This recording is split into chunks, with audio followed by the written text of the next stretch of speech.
You know, it was a long trip. When you go that far and you lose the game, it's always a little bit longer. Yeah. But we got back safely, and here we are today. Got to regroup, get ready for the next game. Well, let's talk about last night a little bit, especially too, and this is what really impressed me. The Texans fell behind by 35 at one point, and then all of a sudden, here they start chipping away, and they got as close as 15, and I started getting a little bit excited there because I was thinking, wow, if this keeps going, then this is really going to turn into something. But the whole point is that they never gave up. They never quit. That's right, Mike. I think around the 7-minute mark of the second half, we went on a 29-9 run, and I think that really showed what kind of team, what kind of players we have, and cut it down to 15. And had plenty of time left to cut it down some more. We went to a full court press. It seemed to really bother them. We played with a lot of energy. Really played well in that stretch. That's probably 10 minutes of our best basketball this year. And, we just got put 40 minutes together like that. And then the players expended a lot of energy to cut it down like that, to go on that run. And we had to give them a little break. And we had a mix of starters and substitutes out there when we were making that run. So I think we subbed 4 or 5 players in just to give those players a little break. And so with that mix, we still have some starters out there. And I think our next 4 possessions, we made 3 turnovers. And they capitalized on those turnovers. And, after that, it was pretty well over, but we kept battling, kept playing hard. And, we got to see some players in action against a really good team that, hadn't been playing except when we had other teams down and let them play the last 7 or 8 minutes of the game. Aaron Sims came in, I thought really did a good job. Megan Odell came in, she made a 3, played well. Courtney, came in and did a good job. And so some players that hadn't been able to play against really good competition like that when it really mattered came in and really did a good job for us. You mentioned that the press really bothered WT, and you're right, I think it did too. Will that be a consideration when they come in for the last regular season game at Wisdom? It definitely will. We found out early in the season we didn't feel like we were a pressing team. We were more of a half-court man-to-man team. And then we had some success playing our 2-3 zone. And so we were kind of a mixture there of a man-to-man and a 2-3 zone team. But the 2-3 zone surely didn't work against WT. Of course, we started out man-to-man, did pretty well early in the game, and then they started going off on us, and so we switched to a zone. That didn't work. We went back man-to-man. But we let them get loose for too many unguarded threes in the zone and the man-to-man, and so. We definitely got to look at that because, that's been one of our strengths is guarding the 3-point shot. That's right. And against Cameron, we let them make some threes that really hurt us. And then this game, we're not fighting around the screen. We're running into the screens. And we got to do a better job. Our players got to take responsibility for that, to get around those screens. You get out there, you can't let good 3-point shooters catch and shoot. You got to get out there and get on, make them dribble the ball. Yeah, WT had 12 threes last night. They were 10 of 15 in the first half. And then they slowed down, and I don't know if you made changes at the half to eliminate all the threes they were taking. They only took 6 threes in the second half. But still, there's 21 shots from 3-point land. And that's from basically an inside team. Did that surprise you at all? Yeah, they got great post players. They're just a well-balanced team. Their guards are big. That's one thing that they really have an advantage on other teams is having big guards, 5'10", 5'11" guards, and we got 5'6", 5'7" guards guarding them. And so we got to get out there on them quicker and get into them and make them dribble the ball, not catch and shoot.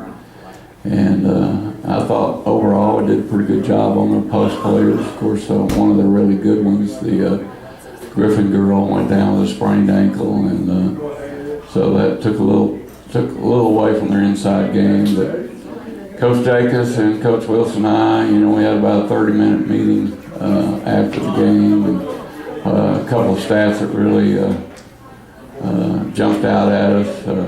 We got 35% of our missed shots on the offensive boards, and they got 50% of their missed shots on the offensive boards. Good point.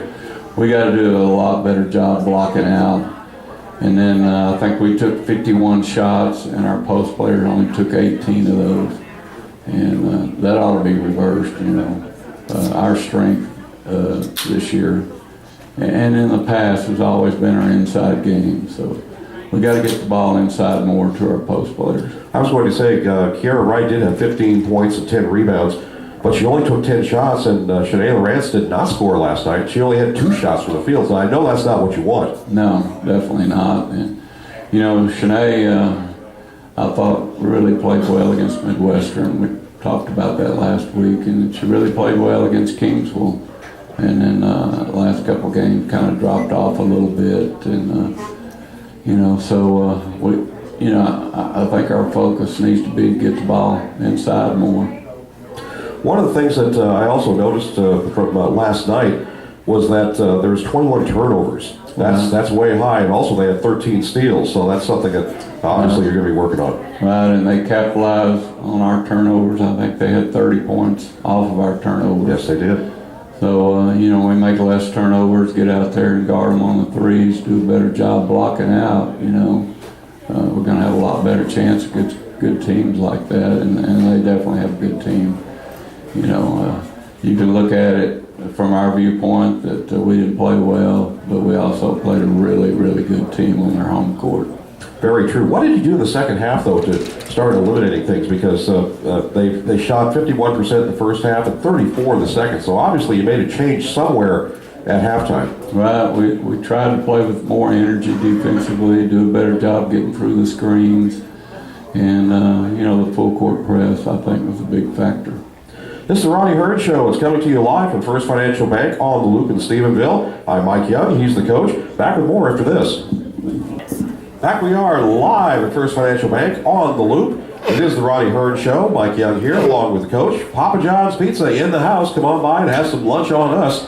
And also we'll be giving away some things a little bit later on here. But we're dissecting the game from last night against WT, where the first 5 minutes looked great.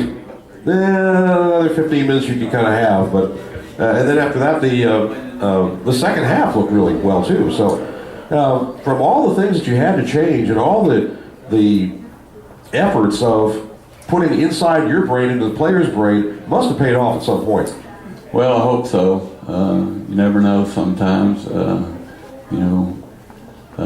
if we're getting over our point to our players or not, but I thought our players kept their heads up, and that run that we talked about from the 7-minute mark to the 17-minute mark of the second half. Oh, you got me excited. It got all of us excited, and unfortunately we couldn't sustain that, the last 7 minutes of the game. And a lot of times when you're that far down and you expend that much energy coming back, it takes a toll on you. You just can't sustain that for the whole game or the whole second half. We were talking a moment ago about how Kiara only took 10 shots and Shanae only took 2 shots.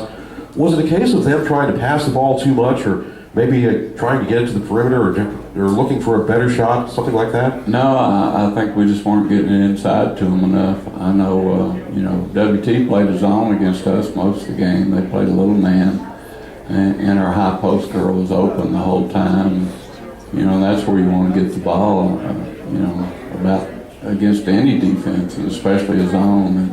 And we just weren't getting it to the high post, because once you get it to the high post, you're able to get it into the low post better. You can fan the ball opposite to get some open shots, and that's definitely something we didn't do. And we're going to have a video session this afternoon at 4:15, and that's definitely something that we're going to address in the video session. And of course, we can't spend a whole lot of time on WT because we got to get ready for the next game. when Devin Griffin went out for WT, they looked like they had lost their leader. And that's when you took advantage of that and started whittling the big lead down. She's a great player. She's from the Dallas area. She went to North Carolina State her first year, so that's what kind of talent that young lady has. And then this is her third year at WT. And I looked at the roster after the game. They got 4 seniors, so that's going to be something hopefully to look forward to in the future. They're losing 4 really good players. Now, as far as the travel goes, we got in at 3:30 in the morning, and you mentioned there's a video session going on at 4:15 this afternoon, so I guess it's don't even think about basketball until then for your girls. Well, hopefully they're going to class today. Yeah. Even after getting in that late, they still got to get up. Some of them had 8 o'clock classes, got to go to class. Coach Cole gave them a day off in the weight room, so we got to get our legs back under us, get our heads up, and go to the next game. Oh, you played 12 of your 15 last night in the game. We saw, like you mentioned, Aaron Sims was in the first half. We saw Courtney Randall in the first half. Players we don't normally see in the first half we were seeing. Was that by design, or were you just going with the flow of the game? Well, just going with the flow of the game, trying to get a spark from the bench. We've talked about Courtney and Aaron and trying to get them in more. And, they gave them a chance, and I thought both of them did well. What was the one thing that changed after the first 5 minutes? Because the first 5 minutes of the game, things looked great. And then after that, things just... I think they just, those 3-point shots, those are killers. And how many did they make the first half? 10? They made 10 in the first half. Yeah. So, that's tough. That's 30 points. Yeah, you can't hardly overcome that. Right. But like I mentioned before, coming back from 35 and whittling it down to 15 in their gym, that was pretty impressive. It was. And that's something we can build on. And we're going to watch some Eastern New Mexico video, but Coach Wilson texted me this morning and said, you want to watch anything else? And I thought, well, we need to watch something that's positive. Yeah. So we need to look at that run that we made and see what we did. What happened in the games last night? Well, last night had some interesting games. Cameron went to Kingsville and lost 48-60. That was a surprise there. Midwestern went to Angelo, lost 67-63. Another close game for Midwestern. And then another surprise, and of course, kind of the surprise of the conference is Eastern New Mexico and how well they're playing. Commerce went to Tarleton and lost 76-90, so Eastern put up 90 points on Commerce. And there were some interesting games over the weekend, Saturday, Sunday games. Kingsville went to WT and lost 47-82. Angelo went to Eastern and lost 64-74. And then Midwestern lost to at Texas Women's 65-66 on Sunday. We got a weird schedule this year, and it's certainly something that our conference, our commissioner needs to address, because it's not really fair. Texas Women's really has a great advantage on everybody, and the rest of the teams are having to play back-to-back games, and Midwestern had to play GW on Sunday. Here coming up next weekend, we got to play Commerce on Saturday, and then drive down to Texas Women's and play at 2 o'clock on Sunday. And so the women's teams have a couple open dates, and then they have back-to-back games with Texas Women's. And so that is not really a fair schedule for the rest of the teams in the conference. Yeah, you bring up a great point there, because next week you're off for a week. We're off. And that's not good. We're off Wednesday, and we should be playing Texas Women's on Wednesday and not Sunday. And so, is that just not paying attention to detail? Well, the athletic directors and the presidents of the conference are the ones that get to approve the schedule. And but us women's coaches should have done a better job of giving the conference our concerns on the schedule, and it shouldn't have been that way, but that's the way it is this year, and we're just going to have to deal with it. That's one of the things I guess you're going to have to do. You're going to have a 2-day road trip. Right. And that's something you haven't dealt with before. Well, fortunately, we got Commerce here on Saturday. Right. Next week. Right. Effectively, you have one home and one away. So effectively, it's 2 days. Right. And Texas Women's doesn't play on Saturday. And I know the Midwestern coach was complaining about it because, or the Cameron coach, because they came to Cameron and scouted them, and then they played them at home the next day. So Texas Women's is the one that really has the advantage on the schedule. Well, I guess it'll all shake out in the end. We'll find out just how much character the Texans have after those 2 games. I want to talk about Eastern New Mexico here in just a few minutes here. We'll get into that in just a second. It's the Ronnie Hearne Show here at First Financial Bank on the Loop in Stephenville. Free Papa John's Pizza is in the house. Come on by and have some.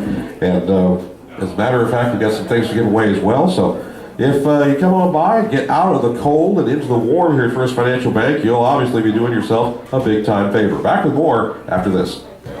Back we are. We're live at First Financial Bank on the Loop. And this is the Ronnie Hearne Show. Mike Young here, along with the head coach of the Texans, Ronnie Hearne. And 13-3 is not a bad number to look at.